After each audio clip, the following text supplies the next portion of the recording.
나이 탓인지 현재 상황 때문인지 모르지만 빨리 가는 중인 것 같아요. 아주 점점 빨리 간다는 느낌은 모르겠는데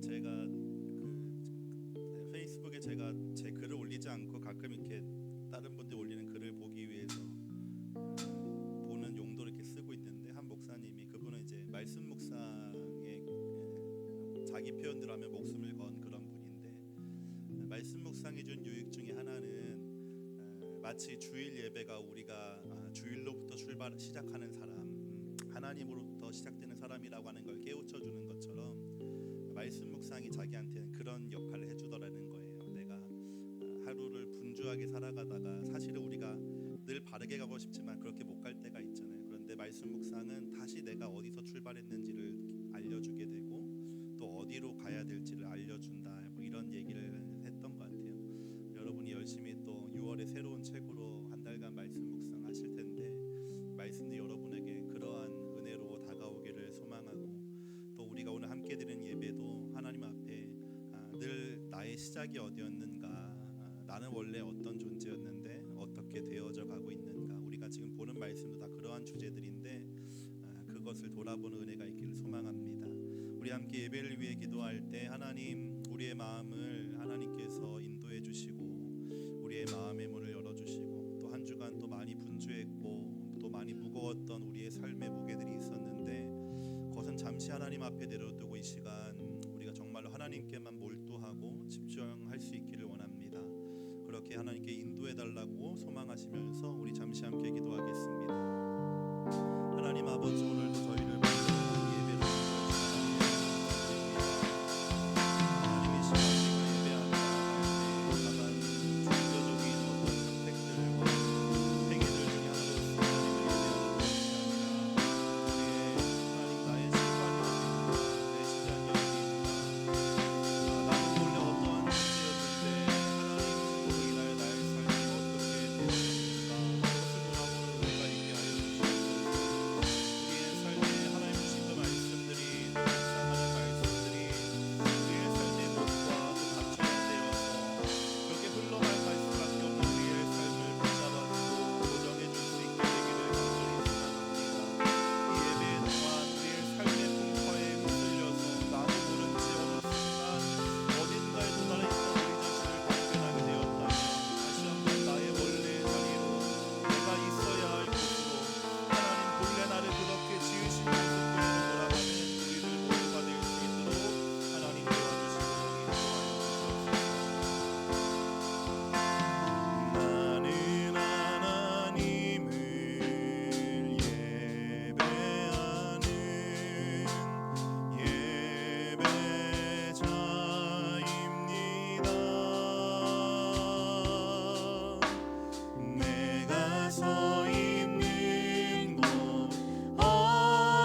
하나님만을 바라보며 예배하는 자들에게 예수님 우리의 영원한 소망이 되어 주시는 줄로 믿습니다. 우리 함께 자리에서 일어나서 박수하시면서 기쁨으로 찬양하겠습니다.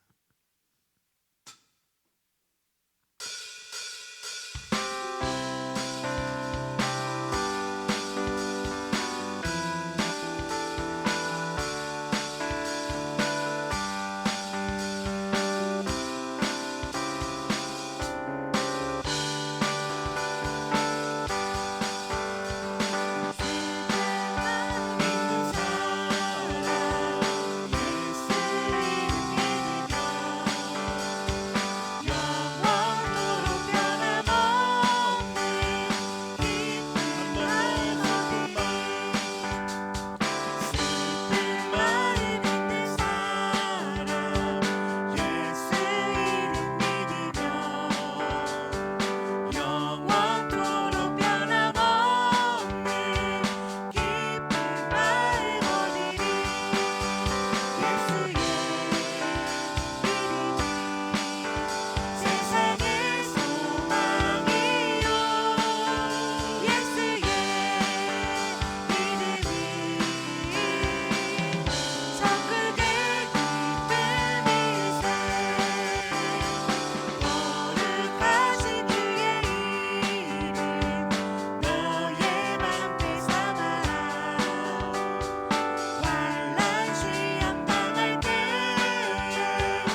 나로 인한 것이 아니라 내가 행한 어떠한 결과물로 인한 것이 아니라 하나님의 행위로 인하여 하나님의 행동으로 인하여 정의되는 내가 어떠한 얼마나 귀한 존재인지를 깨달을 수 있도록 주님 인도해 주시옵소서. 예배 가운데 함께 하나님을 기대하시면서 우리 함께 마음 모아 기도하겠습니다. 하나님 아버지, 저희를 위하여 복된 예배로 불러주시니 감사합니다. 나는 어떠한 것으로 구성되는 존재가 아니라 나를 위해 일하시는 하나님, 나를 위해 행하시는 하나님, 나를 위하여 하늘의 영광을 돌리시고 이 땅에 오신 당신의 구원 행위를 위하여 부정되는 존재인 줄로 믿습니다. 하나님, 당신의 그 놀라운 사랑 안에서 내가 어떠한 존재인지를 발견하게 도와주시고 당신의 그 놀라운 역사 안에서 나의 귀함이 얼마나 가치 있는 것인가를 알게 도와주시고 특별히 하나님 예배하시는 하나님, 내가 그 주님을 바라보고 주님을 만나는 나에게 찾아와 말씀하시는 하나님과 교제하는 우리의 시간 되어질 수 있도록 주님 도와주시고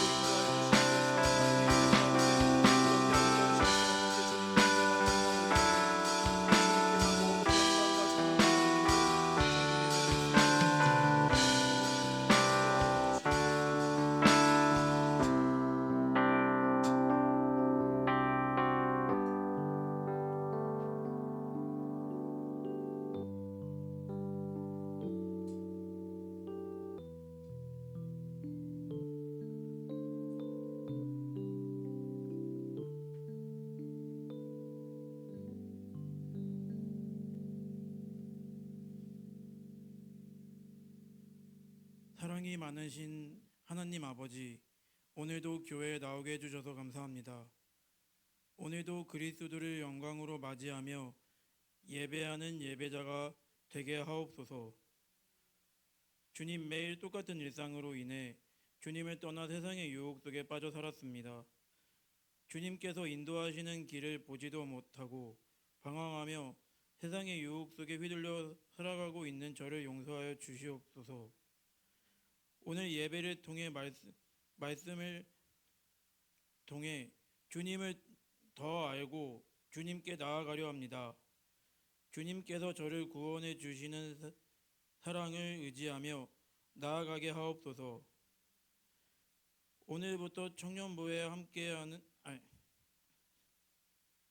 오늘 말씀을 전해 주실 목사님께 복을 더하여 주시고 성령의 권능으로 붙들어 주시옵소서. 감사드리며 이 모든 기도 주님께 드리며 예수님께 기도드렸습니다.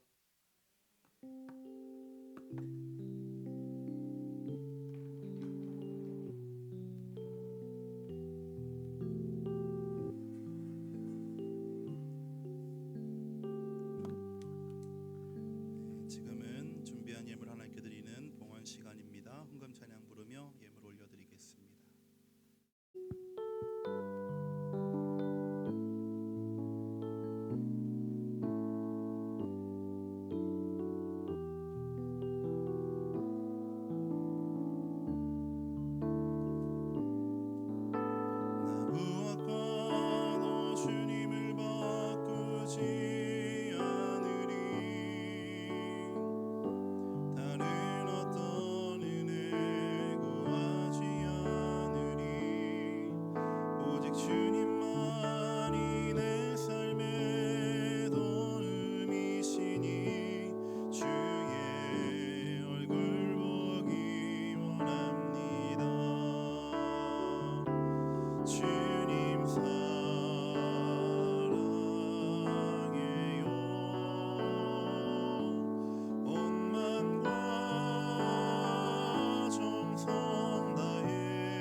하나님 아버지, 여기 주님의 귀한 청년들이 하나님 앞에 믿음과 마음을 담아 예물을 올려드립니다.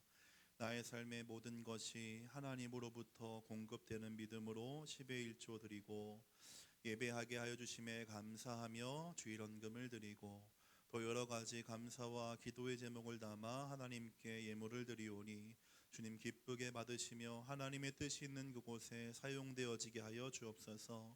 간절히 바라고 소망하기는 여기 모여있는 주님의 귀한 청년들이 하나님의 안에서 나의 삶의 분명한 목적과 방향을 발견하게 도와주시며 우리를 그러한 삶으로 이끌어 가시는 하나님의 신실하심이 얼마나 크고 놀라운지를 깨달아 알 수 있도록 도와주시옵소서.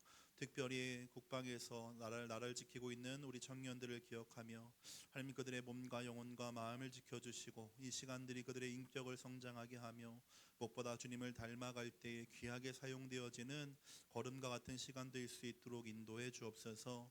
각자 있는 상황과 형편은 다르고 지금도 함께하지 못한 이들도 있지만 우리의 모든 삶의 순간들마다 주님 함께해 주셔서 우리의 삶을 인도해 나가시는 분이 하나님이라는 사실을 우리가 또한 기억하고 깨달을 수 있도록 하나님 도와주시옵소서. 감사드리며 예수님 이름으로 기도드립니다. 아멘.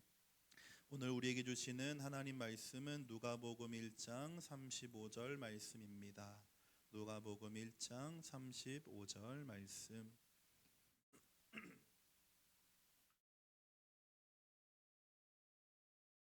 누가복음 1장 35절 말씀. 우리 찾으셨으면 다 같이 한 목소리로 읽겠습니다. 천사가 대답하여 이르되 성령이 내게 임하시고 지극히 높으신 이의 능력이 너를 덮으시리니 이러므로 나실 바 거룩한 이는 하나님의 아들이라 일컬어지리라. 아멘. 우리 오른손 들고 인사하겠습니다. 샬롬. 반갑습니다. 하나님의 은혜가 또 평화가 여러분의 있기를 축복합니다.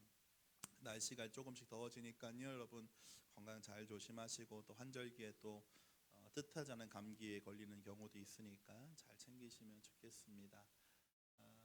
네, 오늘은 사도신경 세 번째 시간입니다. 세 번째 시간의 주제는 세상에 오신 하나님입니다. 우리 첫 번째 화면에 질문 한번 보여주시겠어요? 네, 오늘 말씀은 이러한 질문에 대한 내용이 됩니다. 함께 읽겠습니다. 예수님이 사람으로 태어나셨다는 것의 의미는 무엇일까? 네, 이런 내용입니다. 우리가 지난주에는 사도신경이 고백하는 예수님에 대한 네 가지 단어를 통해서 우리가 믿는 예수님은 어떤 분이신가? 나는 예수님을 무엇으로 믿어야 하는가에 대해 살펴보았습니다. 첫 번째로는 그분은 하나님의 독생자, 유일하시고 특별한 하나님의 아들이셨습니다. 그분이 하나님이라고 하는 사실입니다. 예수님이 하나님이라고 하는 사실이 중요한 이유는 그가 하나님이기에 그의 죽음이 온 인류의 죄 대가로서 대체될 수 있고 지불되어질 수 있기 때문에 그렇습니다. 예수님이 하나님이 아니라라고 한다면 그의 죽음은 개인의 죽음일 수밖에 없습니다. 그가 선한 사람이고 의인일 수 있으나 그의 죽음은 등가 교환의 원리에 따르면 어떠한 한 사람만의 생명의 값이 될 수밖에 없다는 거죠. 그런데 그가 하나님이시기에 천지를 창조하신 성부 하나님과 동일하신 하나님이시기에 예수님의 죽으심이 오늘 우리의 삶의 죄 해결로 우리의 삶의 죄로부터의 해방과 그에 대한 대가로 지불되어질 수 있다는 것입니다. 그래서 우리는 예수님이 하나님이라고 하는 사실을 꼭 붙잡아야 하는 거죠. 두 번째로 예수님을 주님 큐리오스라고 했습니다. 그것은 나는 주님에게 속한 자로 주님에게 내 모든 결정권이 있다는 거예요. 예수님이 옛날 말로 하면 하라면 하는 거고 하지 말라면 하지 않는 것이 신앙이 가지고 있는 특징이라는 겁니다. 이게 어쩌면 이러한 개념들이 요즘 현대 사회에서는 상당히 거북한 하라고 해도 하지 않을 수 있지 않을까? 꼭 그래야만 하는가라는 질문들이 오늘 요즘에 현대 사회의 큰 화제가 되는 질문들인데 그러한 우리의 문화적인 배경이라고 할까요? 우리의 정서적인 배경에 비춰볼 때 예수를 주로 믿는다라고 고백은 더 우리가 고민해 봐야 되는 거예요. 우리가 다른 사람한테는 그렇게 할 수 있을지 모르겠습니다. 다른 사람에게는 그렇게 해도 될지 모르겠어요. 그런데 그들이 우리의 주인은 아니기 때문에 그래요. 그들이 우리의 일정 부분의 그 권리를 가지고 있고 결정권을 가지고 있기에 우리가 신경 쓰지 않고 살 수는 없지만 그들이 우리의 생명과 존재의 주인은 아니어서 우리가 다른 이들에게는 꼭 그렇게 순종해야 되고 복종하는 것이 의무는 아닐지 모르나 우리가 예수님을 하나님이시면서 동시에 나의 주님이라고 하는 것을 나의 믿음과 마음으로 고백한다라고 인정한다라고 한다면 우리의 삶에 반드시 보여야 하는 모습은 그 예수님이 까라는 대로 가는 모습이 있어야 되는 거예요. 그래서 우리가 여러분 지금 잘 하시는 대로 말씀 묵상을 하시면서 하나님의 뜻은 무엇인가? 여기서 나는 하나님의 성품을 어떻게 발견할 수 있는가? 이 말이 뭐냐면 신앙의 목표가 예수님을 닮아가는 거라 그러잖아요. 닮아가려면 그 내가 닮고 싶은 대상에 대한 이해가 필요하다는 거죠. 성경을 읽을 때 우리가 정보로, 지식으로, 문화적으로, 역사적으로 읽어나가는 방법이 있지만 좋은 방법 중에 하나는 이 본문, 이 말씀에서 지금 내가 발견할 수 있는 하나님은 어떤 분인가에 대한 그 지점을 꼭 고민해 보셔야 됩니다. 은혜로운 말씀이네. 오늘은 별로 은혜가 없네. 이렇게 넘어가는 것도 약간의 유익은 있겠습니다. 그러나 우리가 성경을 깊이 읽기를 원하시고 말씀을 통해서 신앙의 어떤 깊은 경지로 나아가길 원하신다면 한 번 더 고민해야 될 것은 이 말씀이 그래서 나에게 하나님을 어떤 분으로 소개해주고 있는가, 이것에 대한 여러분 묵상이 필요하겠습니다. 세 번째로 우리는 예수님을 그 이름 그대로 우리를 죄에서 구원할 구원자로 고백합니다. 예수님의 이름 자체가 당신의 정체성을 나타내는 거예요. 그분은 우리의 구원자이시는데 죄로부터 우리를 구원해 주실 분이다라는 것이고, 마지막 네 번째는 우리는 예수님을 그리스도라 이렇게 고백합니다. 그리스도는 예수님의 삼중직이라고 하죠. 어려운 말로 세 가지의 중요한 직분을 한 번에 나타내는 아주 좋은 표현이에요. 원래 그리스도 혹은 메시아는 일반 용어입니다. 일반 단어예요. 일반 명사로서 특별히 구약의 배경 안에서는 왕도 메시아고요, 선지자도 메시아고요, 제사장도 메시아예요. 왜냐하면 기름을 부어서 기름을 발라서 그 사람에게 그 직분을, 그 역할을 맡기는 것 모두가 기름 부음 받은 자, 메시아 곧 그리스도이기 때문에 그래요. 예수님이 그리스도다라고 하는 우리의 믿음의 고백은 구약에서 그렇게 각각의 역할들로 나누어졌던 그 모든 그리스도적 직분 역할들, 기름 부음을 받아서 감당해야 했던 모든 역할들이 예수님 안에서 집약되고 총합으로 나타난다는 거죠. 그래서 예수님을 우리는 왕으로도 고백하고 선지자로도 고백하고 제사장으로도 고백하게 된다는 거예요. 왕이라고 하는 것은 내가 그의 통치를 받는다라고 하는 뜻이 되겠죠. 우리를 다스리는 분이라는 뜻의 나는 예수 그리스도 이렇게 고백하는 것이고, 예수님을 그리스도 또 선지자라고 이해하는 것은 예수님이 하나님의 말씀을 우리에게 깨닫게 해주시고 전해주시는 분이기에 우리 예수님을 또한 그리스도다 이렇게 고백하는 것이고, 세 번째 예수님을 그리스도라고 하는 고백에는 그가 제사장으로서 우리를 하나님께로 인도하시는 분, 우리와 하나님을 연결시켜 주시는 분으로서 우리는 예수 그리스도 이렇게 고백하는 것입니다.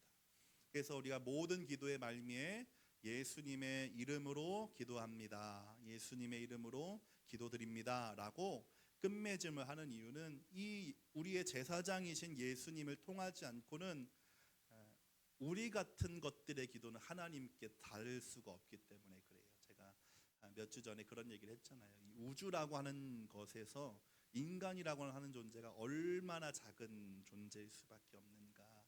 그런데 하나님은 그 우주 속에서, 그 은하 속에서, 그 태양계 안에서, 이 지구 안에서 수십억의 사람들 중에 나라고 하는 사람을 하나님이 개인적으로 만난다라고 하는 것. 그 몇 년 전에 구글인가요? 무슨 그 CF에서 막 우주로부터 이 지구로 주민하는 그런 영상이 있었어요. 계속 확대 나가니까 마지막에는 잔디밭에 누워 있는 사람까지 갔는데, 우리 하나님이요. 여기 우리 오늘 찬양도 그렇게 불렀지만 나를 아신다는 것, 나를 만나신다는 것의 의미는요, 그냥 길 가다가 누가 나를 만나주고 그런 게 아니라 그 우주 밖에 계신 그런 우리로서는 결코 측량할 수 없는 거대하고 또 위대한 하나님이 우주, 은하, 태양계, 지구, 대한민국, 서울, 은평구에 있는 수십억 중에 나라고 하는 사람과 1대1의 개인적인 관계를 맺는다는 의미. 그게 내가 하나님을 하나님으로 믿을 때에 우리가 알게 되는 놀라운 신앙의 신비예요. 신과 내가, 그 하나님과 창조주와 내가 직접적으로 교제할 수 있다는 것, 그것이 예수님의 제사장적인 모습에서 우리가 찾을 수 있는 내용입니다. 이번 주에 우리가 배우게 될, 살펴보게 될 내용은요, 그러한 예수님의 하나님으로서 또 역할적인 모습에서 한 걸음 더 나아가서 그 예수님이 왜 이 세상에 오시게 되었는가, 특별히 그 예수님, 하나님이신 예수님이 왜 이 세상에 피조물 중에 하나일 수밖에 없는 인간으로서 이 세상에 태어나게 되셨는가에 대한 아주 중요한 신앙의 고백입니다. 세 번째 문장이지요. 여러분 외우고 계실 테니까 그는 성령으로 잉태되어 동정녀 마리아에게서 나시고, 함께 한번 고백해 볼까요? 그는 성령으로 잉태되어 동정녀 마리아에게서 나시고. 요 한 줄을 한번 우리 살펴보도록 하겠습니다. 사도신경에서 사도신경 총 12개 내용을 다루는데 그 중에 6개가 예수님에 대한 설명과 내용입니다. 그 이유는 제가 말씀드린 바와 같이 예수님에 대한 이해, 우리가 믿는 예수님에 대한 설명과 정의가 가장 첨예했기 때문에 그래요. 먼저는 지난주에 살펴본 대로 예수가 하나님이라는 것도 증명해야 됐고 설명해야 됐고 서로 우리가 공유하며 이해해야 됐습니다. 왜냐하면 지금도 이제 이슬람권에서 예수를 수많은 선지자 중에 한 명으로 이해하는 것처럼 예수님을 이해하는 사람들의 생각이 다 달랐기 때문에 그래요. 실제로 우리가 지지난주 살펴본 그 마태복음에서도 누구는 엘리야라 그러고 누구는 선지자라 그러고 다 예수님에 대한 이해가 달랐단 말이에요. 그런데 사도신경 혹은 니케아 신조와 같은 공통의 신앙 고백은요, 모두가 공유할 수 있는 내용으로 정리되는 거예요. 다르게 말하면 기준점을 제시해 주는 거죠. 모두가 이 점에는 동의해야 된다는 거예요. 가령 내가 예수님을 사랑이라고 이해할 수 있고 왕이라고 이해할 수 있고 기타 등등을 이해하는 거는요, 다 자유롭게 이해해도 큰 문제가 없어요. 그런데 최소한 사도신경 혹은 니케아 신경 혹은 더 깊이 보게 되면은 아타나우스 신경 같은 이러한 신조들이 제시해주는 기준을 벗어나는 것은 기독교 신앙이 아니라고 하는 거예요. 이단이 되는 거예요. 예수님을 하나님으로 믿지 않는 사람이 기독교인이라고 말할 수 없는 것처럼 오늘 우리는 예수님이 사람이라고 믿는 믿음의 내용이 무엇인가를 살펴보게 되는 것입니다. 오늘 사도신경은 두 가지의 내용으로 구분해서 이해해 볼 수 있는데, 첫 번째는 성령으로 잉태되었다는 부분과 동정녀 마리아에게서 나셨다라는 부분이 되겠습니다. 먼저 성령으로 잉태되었다라고 하는 것은 예수님의 탄생에 대한 첫 번째 명제입니다. 가브리엘 천사가 마리아에게 나타나서 이렇게 말했습니다. 성령이 너에게 임하시고 지극히 높으신 이의 능력이 너를 덮으시리니 라고 했습니다. 이것을 신앙고백 사도신경은 받아서 성령으로 잉태되었다 이렇게 정리하게 된 것입니다. 이것은 예수님의 탄생이 일반적이지 않았다는 것을 의미하면서 보다 구체적으로 왜 예수님은 성령으로 잉태될 수밖에 없었는가 혹은 되셔야만 했는가에 대한 세 가지 의미를 발견하게 합니다. 첫 번째는요, 예수님의 탄생이 우연이 아니라 갑자기가 아니라 구약에서부터 창세기로부터 예언되어진 하나님의 약속의 성취이기 때문에 그래요. 하단에 보면 창세기 3장 15절에 내가 너로 여자와 원수가 되게 하고 내 후손도 여자의 후손과 원수가 되게 하리니 라고 했습니다. 이것을 원복음이라고 합니다. 복음의 아주 근원적인 형태라고 하는 거예요. 여기서 말하는 여자의 후손이 바로 예수님이 되는 거예요. 그래서 예수님이 마리아에게서만 태어나신 것은 창세기의 이러한 약속의 말씀과 연결되며 이것을 성취되었다 이렇게 보통 표현하곤 합니다. 이사야 7장 14절에 보게 되면 여기는 이건 한번 읽어보겠습니다. 시작. 그러므로 주께서 친히 징조를 너희에게 주실 것이라.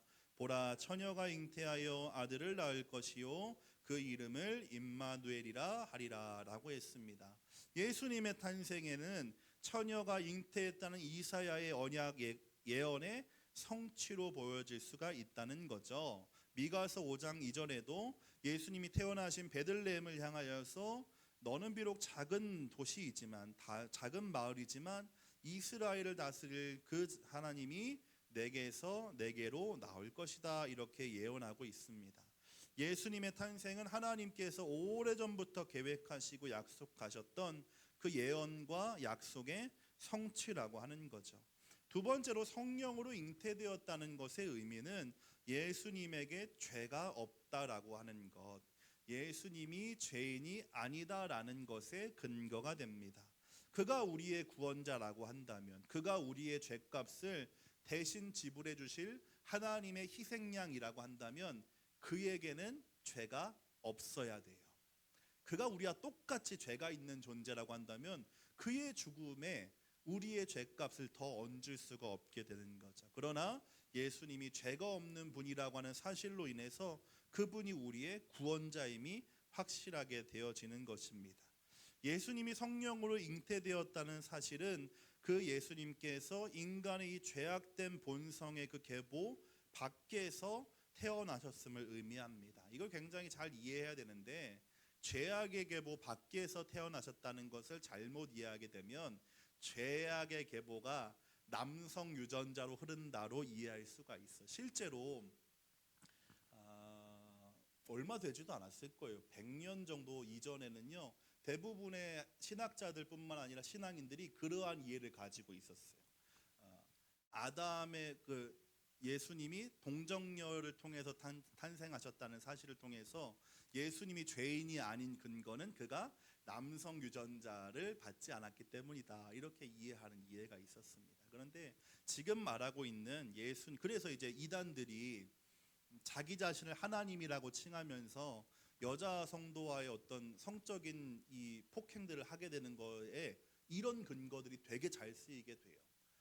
나는 거룩한 존재 혹은 거룩한 씨라는 거예요. 그래서 나를 통해서만 너가 거룩해질 수 있다고 하는, 지금 들으면 웃기지도 않은 얘기인데요, 그 얘기를 계속 듣고요, 그 얘기를 강압적으로 듣고 그 얘기를 어떠한 뭐라 그럴까요, 종교적인 위험 아래 듣게 되면요, 사람이 판단력이 상실되게 돼요. JMS나 이런 이단 종교들의 믿는 신도들이 지능이 떨어지는 분들이 아니에요.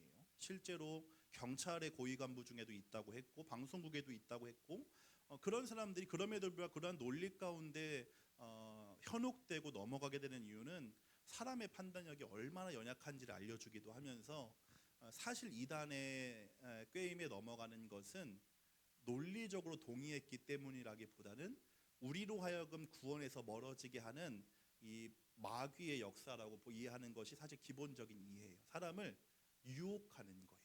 현혹하는, 미혹한다고 하죠. 판단력을 상실하게 하고 잘못된 것을 믿게 만들게 되는 거죠.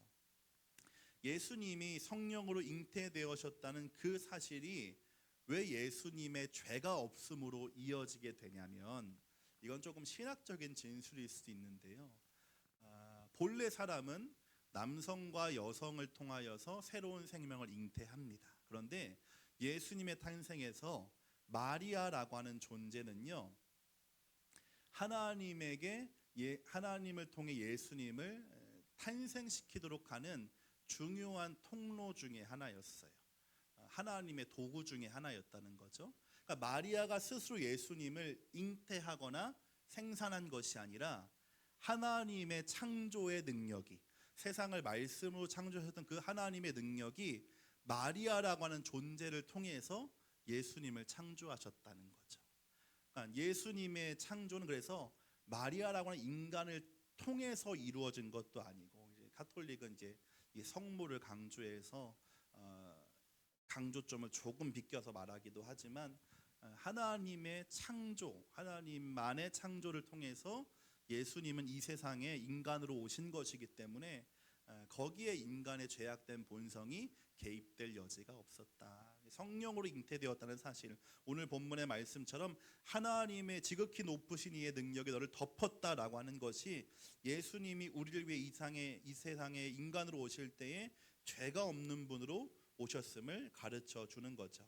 마지막 세 번째, 예수님께서 성령으로 잉태되었다는 그 사실은 예수님의 생명의 근원과 기원이 하나님께 있음을, 조금 전에 말씀드린 것처럼 인간 마리아에게 있는 것이 아니라 하나님께 있음을 알려주는 거예요.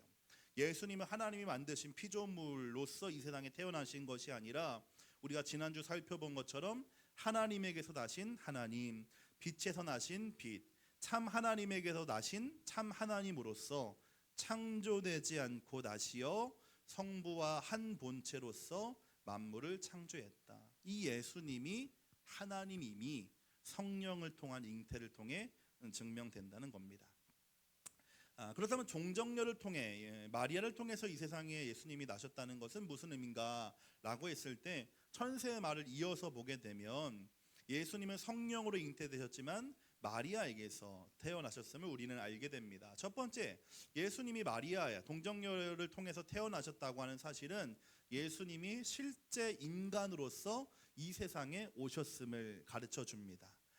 이걸 어려운 말로 성육신이라고 합니다.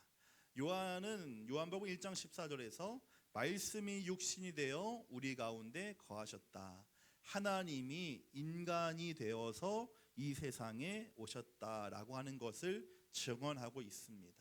이것이 왜 중요한가 하면 하나님은 우리를 외부에서, 아까 제가 설명한 것처럼 먼 우주에서 우리를 이렇게 구원하신 분이 아니라는 사실이에요. 하나님은 직접 우리의 삶 안으로, 우리의 시간 안으로, 우리의 존재 안으로 오셔서 우리를 구원하시기 위해 인간으로 태어나셨다라고 하는 거죠.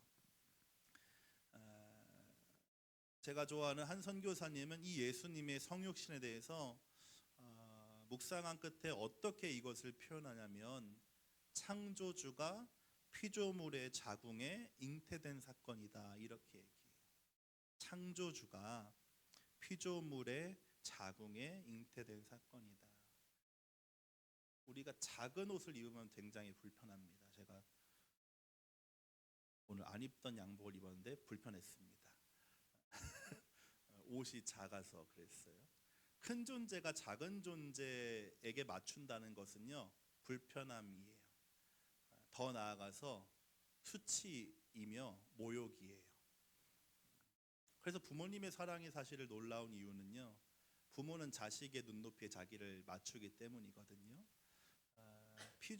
창조주 하나님이 수많은 피조물 중에 하나일 수밖에 없는 이 마리아의 그 몸 속에서 잉태됐다는 것은 하나님은 단번에 완성된 성인으로서도 이 세상에 존재하실 수 있었으나 세포 분열로부터 40주의 시간을 동일하게 경험하시고 아기로서 이 세상에 태어나셨다는 사실이에요. 히브리서 말씀에 보면 그 하나님이 모든 일에 우리와 똑같이 시험을 받으셨다, 이렇게 말하고 있습니다. 하나님이 이 피조물의 몸 안에서 세포로서 40주의 시간을 보내고 아기로 태어나셔서 내가 창조주임에도 불구하고 피조물의 손에 맡겨져서 씻겨져야 했고 입혀져야 됐고 먹여져야 했고 그 앞에서 내가 배설물을 보여야만 했다라고 하는 사실, 그게 하나님의 성육신에 담겨져 있는 사실은 현실적인 실제적인 의미예요. 내가 그를 구원하기 위해서 나는 그렇게 할 필요가 없는 모든 일들을 하셨다라고 하는 거죠. 그것이 예수님께서 인간으로서 이 세상에 오심의 이유가 되며 예수님이 마리아라고 하는 한 인간의 몸에서 태어나신 것의 의미가 됩니다. 두 번째로 예수님이 동정녀 마리아에게서 나셨다라고 하는 사실은 그분이 우리의 구원자가 되기 위한 또 하나의 필수 조건을 충족하게 됩니다. 제가 지난주에도 설명드린 것처럼 예수님의 십자가의 죽음에는 예수님이 하나님이셔야 되는 이유도 있었지만 인간이어야만 하는 이유도 있었다고 했어요. 하나님이셔야 되는 이유는 그의 죽음이 우리 모든 인류의 죄값으로 계산되어야 했기 때문에 그는 하나님이셔야만 했습니다. 그런데 동시에 왜 그는 인간으로서 죽어야만 했는가? 그의 고통과 죽음이 진실이어야만 하기 때문에 그래요. 죽은 척이 되어서는 안 되고 죽음과 유사해서도 안 돼요. 실제로 예수님은 죽으셨어야만 했다는 거죠. 죽어야만 대가가 지불되기 때문에. 예수님 그래서 그 죽는 그 순간에는 철저하게 인간으로서 십자가에서 생을 달리하신 겁니다. 그러므로 예수님께서 마리아에게서 태어나셨다라고 하는 그 사실은 그가 100% 완전한 사람이라고 하는 것에 중요한 증거가 됩니다. 그리고 그 예수님께서 사람으로서 이 땅에 태어나셔서 우리와 똑같은 시간과 성장 과정들과 고통들과 어떠한 신학생 예수님께서 우리가 겪을 모든 유혹도 느끼셨을 것이다. 우리는 감히 그렇게 생각하지 못하고 표현하기 어려울지 모르지만 어떠한 급진적인 신학자들 예수님이 성욕도 느꼈을 것이다 라고 말하기도 해요. 유혹에 예수님은 동일하게 처함을 스스로 경험하셨다는 거예요. 그랬기 때문에 예수님이 하나님 앞에서 우리를 변호하는 것에 명분이 생겨요. 제가 언더커버 보스를 해보니까요. 그 비정규직의 고통을 알겠더라고요 라고 하나님한테 설명하는 거. 제가 저 말단 직원의 삶을 경험해 보니까요. 본사가 이 정도는 해줘야 될 것 같다고 설명해 주실 수 있게 돼요. 예수님이 우리와 똑같은 인간으로서의 삶을 사셨고 인간으로서의 고통과 고민과 유혹과 어려움을 경험해 보셨기 때문에 그는 우리를 위한 구원 구속의 제물이 되실 수 있을 뿐만 아니라 후에 부활하신 이후에 하나님 아버지에게 우리를 대변해 주실 수 있는 변호해 주실 수 있는 그 예수님이 되어 주시는 겁니다. 그래서 니케아 신경이라고 하는 아마도 서방 교회나 다른 교파들에서는 더 중요하게 생각하는 니케아 신조는 예수님의 탄생에 대해서 이렇게 기록하고 있습니다. 한번 슬라이드 2장만 넘겨 주실래요?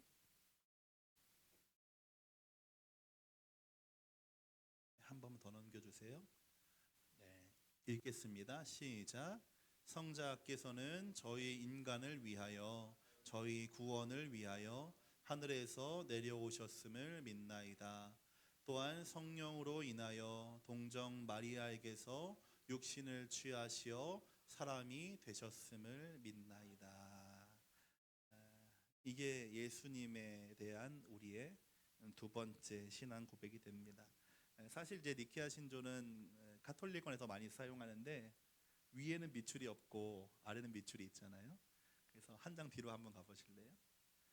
가보시면 뭐라고 적혀 있냐면 밑줄 그은 부분에는 고개를 깊이 숙인다 이렇게 되어져 있어요. 어쩌면 우리가 되게 기계적으로 쉽게 고백해왔던 성령으로 잉태되어 동정녀 마리아에게 나셨다라고 하는 이 사실은 우리가 예수님 앞에서 깊이 고개를 숙여야만 하는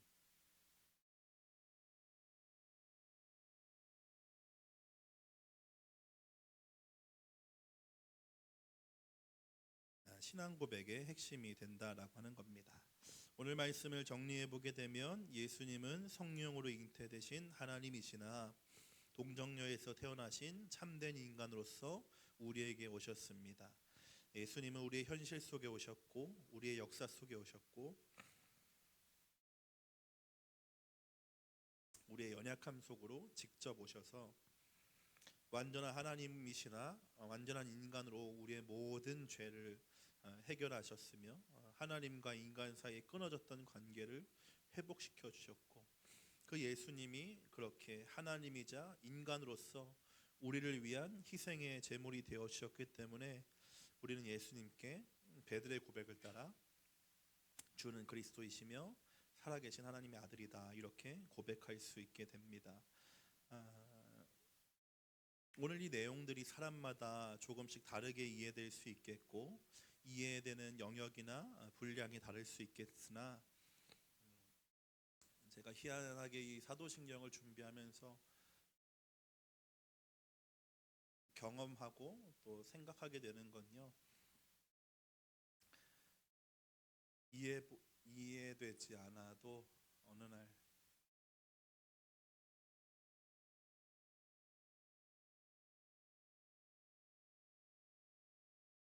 그 내용이 아주 실체적으로 다가오는 순간이 있다라고 하는 사실인 것 같아요. 사랑하는 청년 여러분, 여러분 안에도 이러한 은혜가 있기를 소망하고, 그래서 하나님이 나라고 하는 존재를 사랑한다라고 하는 것, 또 귀하게 여긴다고 하는 것이 얼마나 큰 의미를 담고 있는지를 어느 날 경험하고 또 깨달으실 수 있기를 축복합니다. 우리 마지막에 불렀던 찬양 1절만 함께 고백하고 우리 잠시 기도하겠습니다.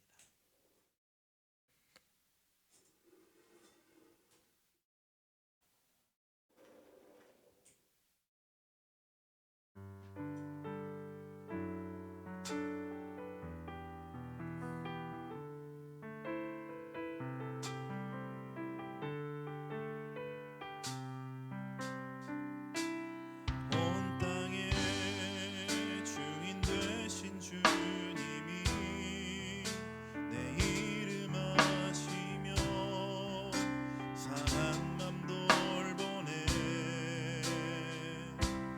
어둠을 밝히시는 새벽별 방황하는 내 맘 주의 길을 비추시네. 나로 인함이 아닌 주가 행하신 일로, 나의 행함이 아닌 오직 주로 인하여 나는 너를 기억하시는 이름 없는 꽃과 바다의 있는 파도, 때와 같지만 주는 나를 붙드시고 부르시죠 내리시며 날 위하다 나는 오늘 기억하시는 나는 오늘 기억하시는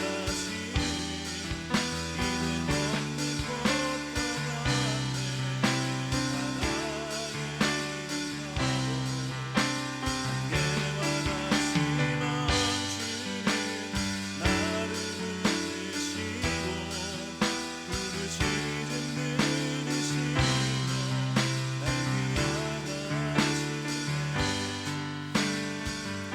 우리 이 시간 잠잠하게 또 하나님 앞에 진실한 마음으로 기도할 때에 혹시 여러분 안에 있는 고민들과 또 고통들과 때때로는 나조차 다 이해할 수 없는 현실들이 있다라고 한다면, 우리가 진실한 마음으로 하나님의 이름을 부르며 기도할 수 있기를 축복합니다.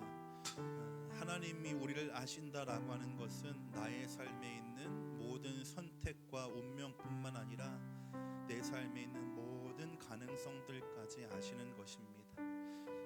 그러하기에 하나님의 손에 맡겨진 우리의 인생은 내가 바라는 것, 내가 소원하는 것보다 반드시 더 높은 것일 수밖에 없는 것입니다. 하나님은 그 중에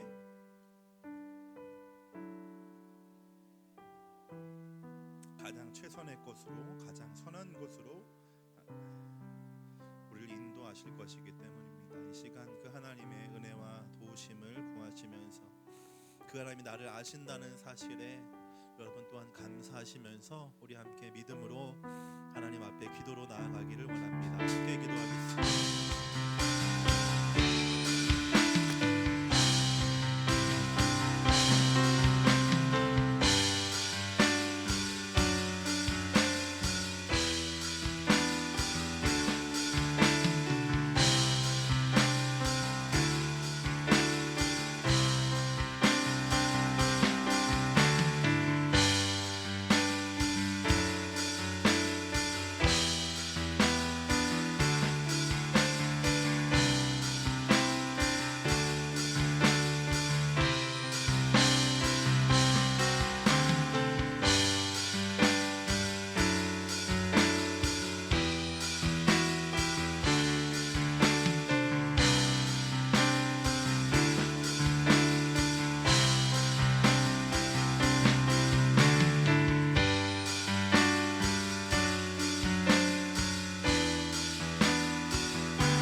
하나님 앞에 고백합니다.